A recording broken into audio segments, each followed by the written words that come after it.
Hello दोस्तों, नमस्कार। आप सभी का स्वागत हमारे channel Hindi GS practice class by Hemlata पर। तो आज हम लोग क्या पढ़ेंगे? संविधान पढ़ रहे हैं। तो संविधान में कहाँ तक पहुँचे थे, कहाँ तक हो गया है, तो प्रस्तावना आज हम लोग पढ़ेंगे। विस्तार से पढ़ते हुए चल रहे हैं। आप लोग नोट्स बनाते हुए चलिएगा, एक एक चीज़ को हम क्लियर करते हुए चलेंगे।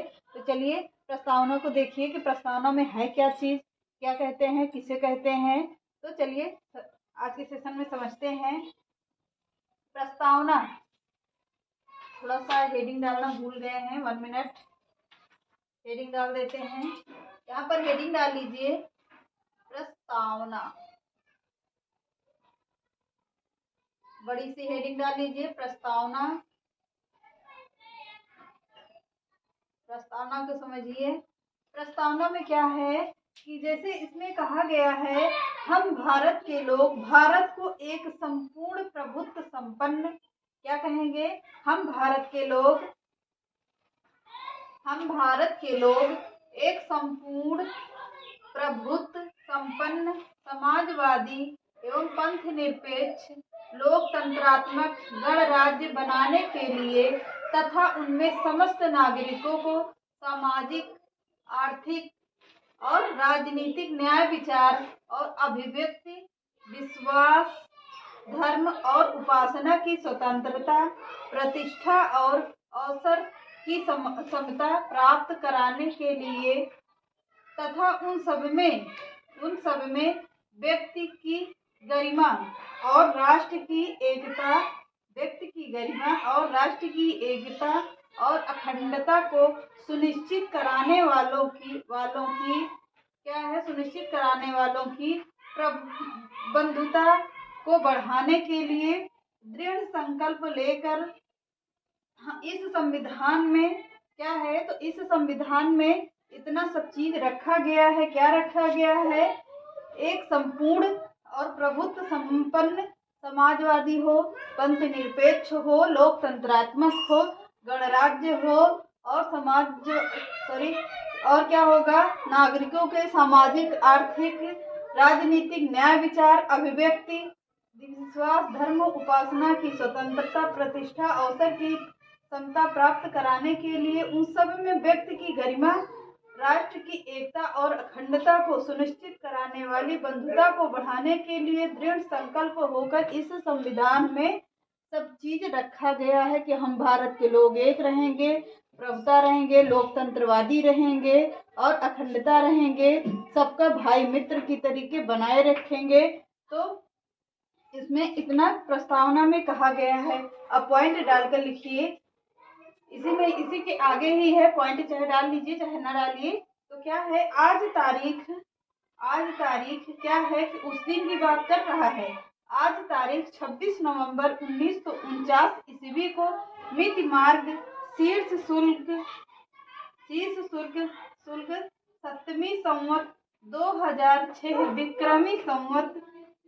विक्रमी को एतत् द्वारा अंगीकृत अधियमित व आत्मार्पित करते हैं। क्या करते हैं कि 26 नवंबर 1949 को मिति मार्ग शीर्ष शुल्क 7वीं संवत 2006 विक्रमी संवत एतत् द्वारा अंगीकृत अधिनियम क्या होगा, अधिनियमित व आत्मार्पित करते हैं। इतना लिखा गया है प्रस्तावना में। अगला पॉइंट डालकर लिखिए, संविधान में बनाए गए अधिनियम क्या है। संविधान में बनाए गए अधिनियम को समझने के लिए क्या होगा, प्रस्तावना का प्रारूप तैयार किया गया। किसको? संविधान को समझने के लिए प्रस्तावना का प्रारूप तैयार किया गया, इसी को कहते हैं प्रस्तावना। अब समझ में आ गया होगा प्रस्तावना किस लिए बनाया गया है।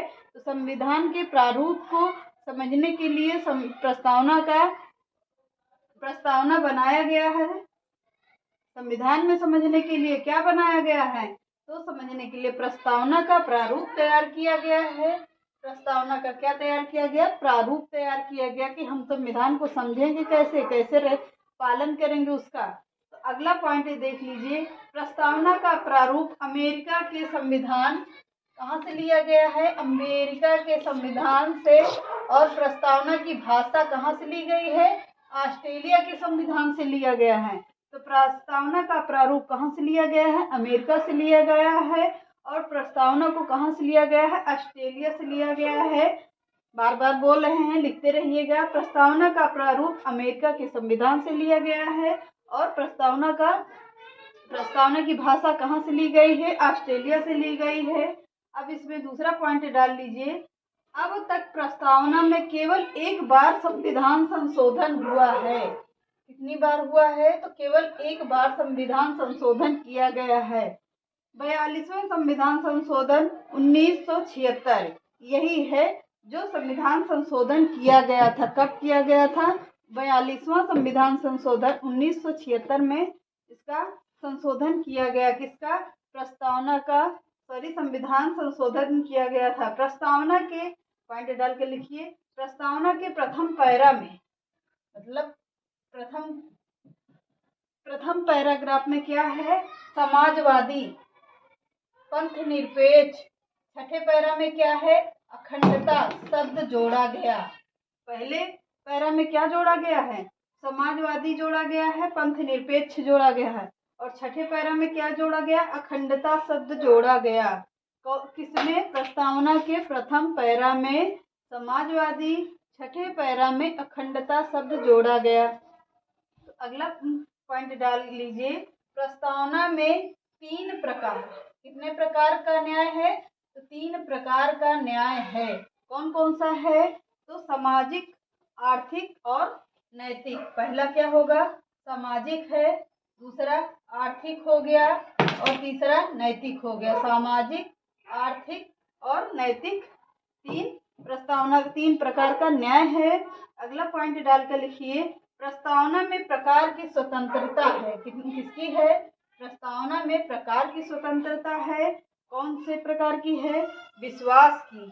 प्रस्तावना में विश्वास की स्वतंत्रता है, अभिव्यक्ति की स्वतंत्रता है और क्या है? प्रस्तावना में विश्वास, अभिव्यक्त हो गया और क्या है? धर्म की है, उपासना की है। पहला में विचार हो गया, पहले में विचार की है और थोड़ा सा मिस्टेक हो गया था। विचार की है पहले में, दूसरे में क्या है? अभिव्यक्ति की है, तीसरे में विश्वास की है और चौथे में क्या है? धर्म की है और पांचवें में क्या है? उपासना की है।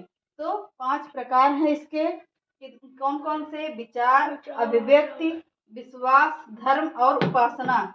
प्रस्तावना में 2 प्रकार हैं। कौन से हैं? प्रतिष्ठा और अवसर।